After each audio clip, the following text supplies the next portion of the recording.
Morning.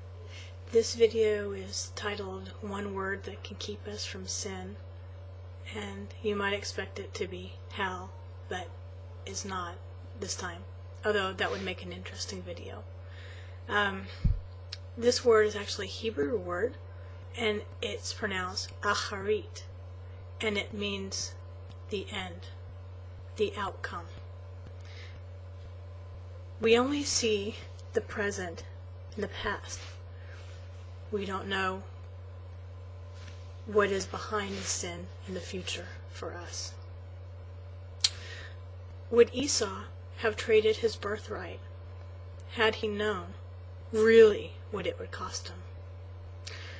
Would Sarah have had Abraham take her handmaid and produce Ishmael had she really known what would happen? Had she known she would despise Hagar? Had she known that God would give her the promised child and Ishmael would be a thorn in his flesh? Had she known that for years to this day that Ishmael and Isaac still war? Would she have done it? David and Bathsheba, would he have even watched her on the rooftop if he had known that he would end up murdering somebody, her husband, a good man?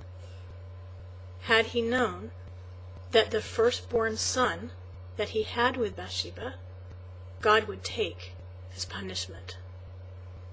God would kill. Would he have done it? Ananias and Sapphira in the New Testament in Acts, would they have lied about the amount of money that they got for their property had they known that they would cost them their lives? We just don't see into the future. Now, in an ideal world, we wouldn't sin because we know that we need to walk the straight and narrow path, because that's what pleases God, because that's what our walk is as a Christian. But sometimes, if we're not mature enough to make that decision in a situation, the thing that protects us is a fear of the outcome. Think of being a teenager and wanting to go to a party that your parents said no to.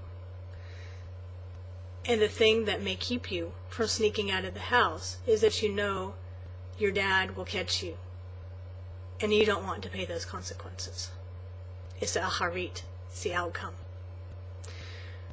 Proverbs 5:3 and 4 say, "For the lips of a strange woman drop as a honeycomb, and her mouth is smoother than oil, but her end, her acharit, is bitter as wormwood, as sharp as a two-edged sword." Would someone have that affair if they knew it would cost them their marriage? If they knew it would destroy their children's lives because of the divorce? If they knew that they would bring home a disease that may even kill themselves and their spouse, and it might even get passed to an unborn child? Would they do it? In Galatians chapter 5, it says, "Don't be deceived, God's not mocked. A man will reap what he sows." There's consequences for our sin. Ecclesiastes 11:1 is a lot of times used. It used to be a very common saying for people that did good deeds. "Cast thy bread upon the waters, for thou shalt find it after many days." If you just did a good deed, if you cast your bread, that would come back to you. But it goes the other way too. Your sin will find you out. That's biblical too. We need to think about the end results before we begin. The acharit. Sometimes it's only the acharit that can keep us on that straight and narrow path. So I'd like to end with the words of Solomon in Ecclesiastes chapter 12, verse 13 and 14. And he says, "Let us hear the conclusion of the whole matter. Fear God and keep his commandments, for this is the whole duty of man. For God shall bring every work into judgment with every secret thing, whether it be good or whether it be evil." God bless you.